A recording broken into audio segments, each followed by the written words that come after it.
Gue pikir itu cuma pantai biasa. Serius, dari luar sama aja kayak tempat wisata lain yang sering gue kunjungi selama liburan di Bali.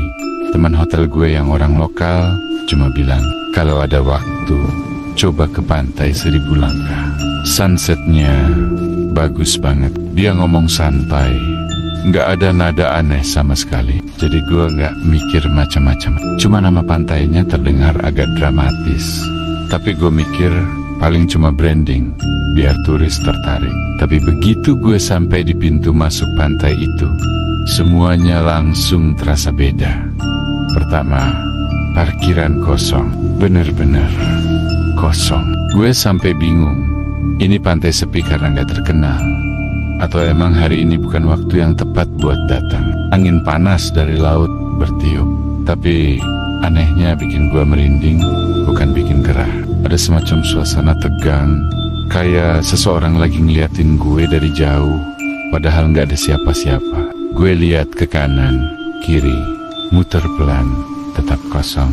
Cuma suara ombak yang pecah ke karang. Tapi entah kenapa suaranya terdengar kayak terlalu pelan buat ukuran pantai terbuka. Gue tetap jalan. Di depan gue ada tangga batu yang panjang banget turun ke arah bibir pantai. Jumlahnya banyak, kelihatannya sih ratusan. Pohon besar tumbuh di samping kiri dan kanannya, nutupin sebagian langit. Cahaya matahari masuk cuma lewat sela-sela daun, bikin bayangan berbentuk garis-garis panjang di anak tangga. Rasanya kayak turun ke tempat yang gak boleh dimasukin. Sebelum turun, gue ngeliat papan kayu tua. Catnya udah ngelupas, tapi tulisannya masih jelas. Gue baca pelan-pelan, 1000 langkah menuju keselamatan. Kerang Setu, berarti milik mereka. Gue sempat ketawa kecil. Dalam hati gue bilang, yaelah, ini pasti buat menakut-nakutin turis, biar gak turun sendiri tanpa guide. Teknik marketing. Gue sentuh papan itu. Kayunya dingin, tapi dinginnya aneh. Bukan dingin karena lembab, lebih kayak dingin karena kesel. Kayak benda itu lama banget gak disentuh siapapun. Tapi waktu gue tarik tangan, gue merasa ada sedikit rasa kesemutan di ujung jari, kayak habis pegang logam yang terlalu dingin. Gue sempet stop sebentar, tapi akhirnya gue turun juga. Setiap langkah gue injek, suaranya jelas, duk dak dak. Tapi anehnya, suara ombak makin lama makin hilang. Padahal gue makin dekat ke pantai. Harusnya suara makin keras dong. Tapi yang kedengeran cuma langkah kaki gue sendiri. Gue sampai di pasir, dan saat itu semuanya mulai aneh. Begitu kaki gue nginjek permukaan pasir pertama kali, gue ngerasa ada semacam getaran kecil dari tanah. Bukan gempa, tapi kayak ada sesuatu di bawah pasir yang lagi bangun, atau ngikutin ritme langkah gue. Gue diam beberapa detik, mau pastiin gue gak halu. Pas gue coba angkat kaki buat jalan lagi, gue denger suara. Dalam hati gue bilang sesuatu. Satu, suara itu jelas banget, tapi bukan suara gue. Kayak ada orang lain, tapi suaranya datang dari kepala gue langsung, bukan dari telinga. Gue mendadak pucat. Gue nengok ke belakang, kiri kanan, gak ada siapapun. Gue berdiri diam, napas mulai gak teratur. Terus gue maju selangkah lagi, 2. Gue langsung kaku. Suara itu ngitung langkah gue. Gue gak ngomong apa-apa. Gue gak mikir angka itu, tapi suara itu tetap muncul. 3. Itu bukan suara bisikan. Jelas suara seorang wanita antara dewasa dan masih muda. Nadanya datar, gak ada emosi. Pelan, tapi sangat jelas. Gue pikir mungkin gue cuma paranoid karena suasana terlalu hening. Mungkin otak gue bikin sensasi sendiri. Gue coba yakinkan diri bahwa ini bukan hal aneh. Tapi pas gue lihat ke permukaan pasir, gue makin takut.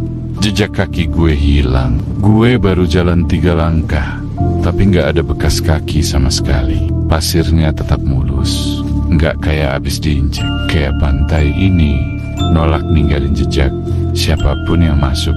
Gue mulai ngerasa angin berhenti. Dari tadi suara ombak menghilang, dan sekarang angin juga nggak bergerak. Rambut gue nggak bergerak, kaos gue nggak berkibar. Daun pohon kelapa di atas juga diam. Gue bahkan gak bisa ngerasain hawa laut yang lembab. Semua kayak berhenti. Gue jalan lagi, karena entah kenapa kaki gue kayak digerakin otomatis. Gue sadar gue mulai ikut ngitung dalam hati karena panik. Tapi sebelum gue selesai menghitung, suara itu selalu mendahului gue. Gue coba berhenti tiba-tiba, tapi begitu gue berhenti, suara itu gak muncul. Hanya keheningan total, terlalu hening. Sampai gue bisa dengar degup jantung gue sendiri. Gue coba mundur satu langkah, lihat apa yang terjadi.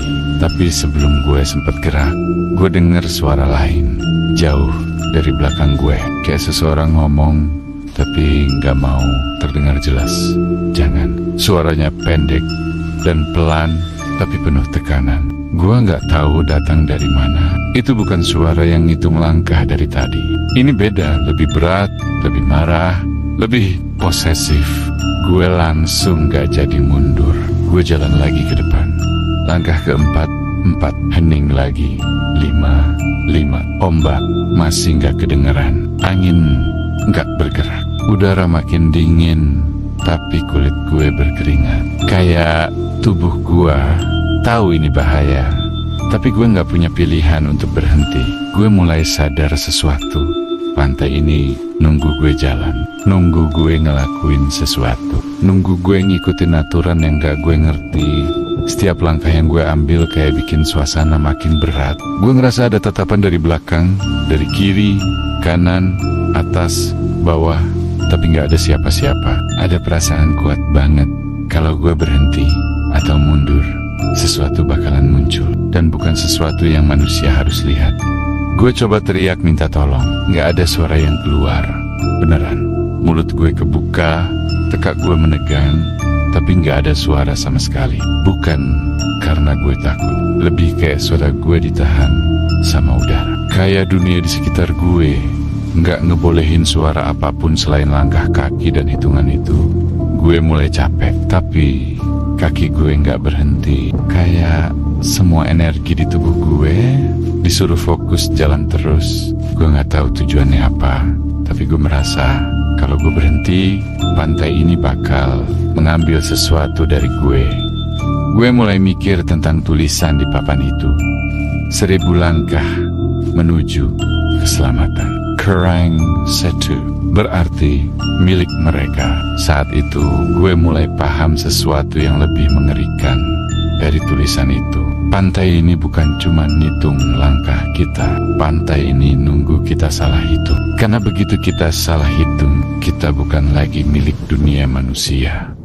Dan saat itu gue sadar, ini baru langkah kesekian. Masih jauh dari 1000. Dan gue gak tahu apakah gue bisa sampai ke 1000 tanpa bikin kesalahan atau tanpa kehilangan akal duluan.